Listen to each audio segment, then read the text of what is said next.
अस्सलामुअलैकुम दोस्तों।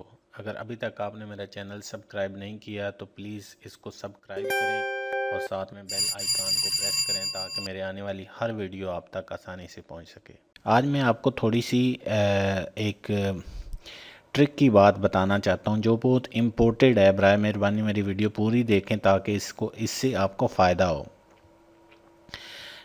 पहली बात तो ये कि जब आप लूमियन में आप कोई मॉडल इंपोर्ट करते हैं या कोई ऑब्जेक्ट इंपोर्ट करते हैं तो उसमें इसमें असल में बिल्टन पड़े होते हैं अपने। मेरे मिसाल के तौर पे मैं एक व्हीकल लेता हूँ तो इसमें ये अपने जितने हैं ना यही होंगे। इससे अलग अगर ये आपको नहीं चाहिए या इससे ये ऐसा व्हीकल आपको चाहिए ही नहीं, आप चाहते हैं यार मेरा कोई दूसरा व्हीकल होना चाहिए, कोई एम्बुलेंस टाइप हो या कोई इस तरह, तो आपको गूगल स्केचअप से, यहाँ से मेरे पास स्केचअप में पड़े हुए हैं गूगल स्केचअप में। तो ये मैं एक ये देखें, ये एक एम्बुलेंस का मॉडल है। ये मैं यहाँ से गूगल स्केचअप में ओपन कर लूँगा।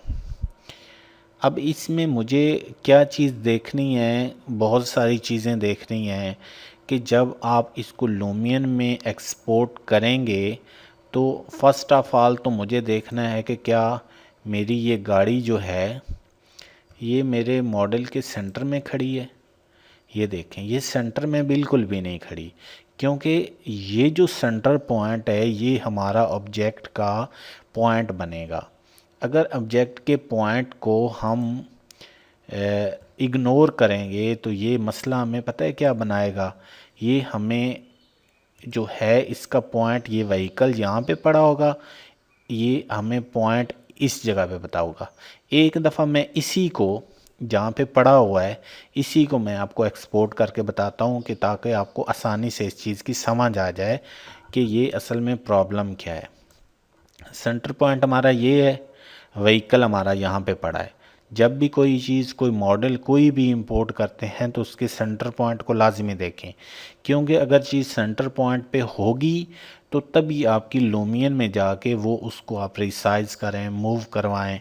अभी मैं इसी को एक्सपोर्ट करता हूँ, आपको अंदाज़ा हो जाएगा कि ये इसमें क्या प्रॉब्लम्स क्या आती हैं। इसे स्केचअप मॉडल में मैं इसको ऐसे करता हूँ, एक्सपोर्ट करता हूँ नंबर 1 से एक्सपोर्ट।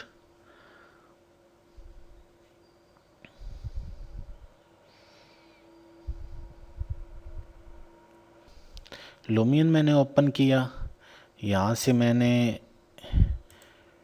ऐड न्यू मॉडल किया, यहाँ से मैंने न्यू मॉडल लिया, ये 1 वाला मैंने पकड़ा, ओपन किया इसको और ये मैंने यहाँ से इसको ओके कर दिया।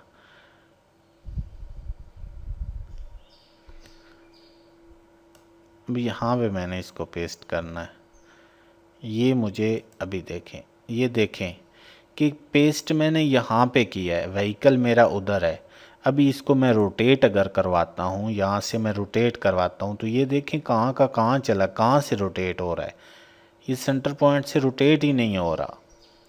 ये किधर से, ये कहाँ से, इस बहुत ज़्यादा इसमें आपको रिलोकेशन करने में, इसको आपको वो एनिमेशन देने में बहुत बड़ी प्रॉब्लम हो सकती है। तो अभी इसको मैं डिलीट करता हूँ।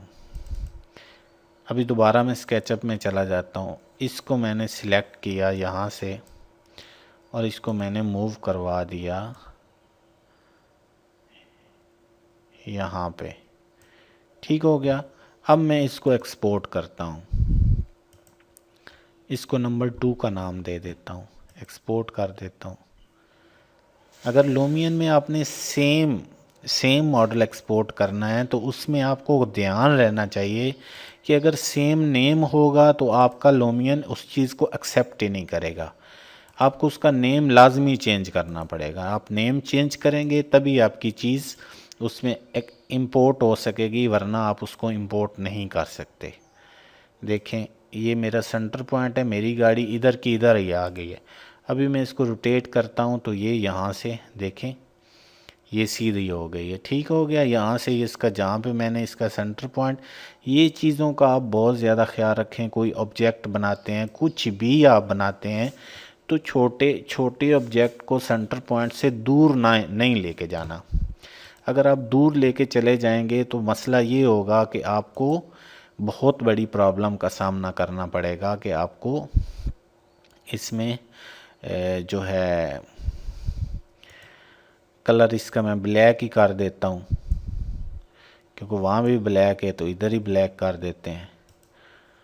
तो ये चीज़ें इसको ग्लास कर देता हूँ। इस पे भी आप मटेरियल अप्लाई कर सकते हैं, मटेरियल अप्लाई करें और आपका ये भी गाड़ी सेम आपको वही जैसी आपको चाहिए वैसी आप रेंडर में इसको अब कोई आप कलर देना चाहते हैं कोई मेटल का, तो यहाँ से आप मेटल का कलर दे सकते हैं इजीली, यहाँ से कुछ भी मेटल का, तो ये आपको मेटल ही नज़र आएगा। ठीक है, इसमें आप एक एक चीज़ें अभी ये करीब से आप देखेंगे तो आपको ये चीज़ मेटल ही नज़र आएगी। इसमें रिफ्लेक्शन वगैरह आप सेट कर सकते हैं। देख रहे हैं जो मैंने यहाँ से लगाया है, तो इस पे आप वही सेम चीज़ जो है यहाँ से अप्लाई कर सकते हैं, कुछ भी लगा सकते हैं। आपको कोई और चीज़ चाहिए यहाँ से इसकी कलरिंग वगैरह आप सेट कर सकते हैं, बाद में यहाँ पे अप्लाई करें और यहाँ पे इसकी जो ऊपर कलरिंग है वो कलरिंग यहाँ से आपको इजीली आप इसको यहाँ से एडजस्ट कर सकते हैं जो भी आपको चाहिए होगी। तो ये होता है इसका तरीक़ाकार।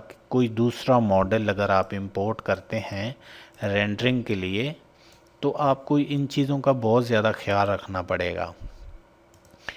जब आप इन चीज़ों का ख्याल रखेंगे तो उसी के बाद आपको कुछ कोई भी प्रॉब्लम नहीं होगी। अगर इन चीज़ों का ख्याल नहीं रखेंगे तो आपके लिए एक बहुत बड़ा मसला बन जाएगा और आप उस चीज़ को अच्छे तरीके से नहीं कर पाएंगे।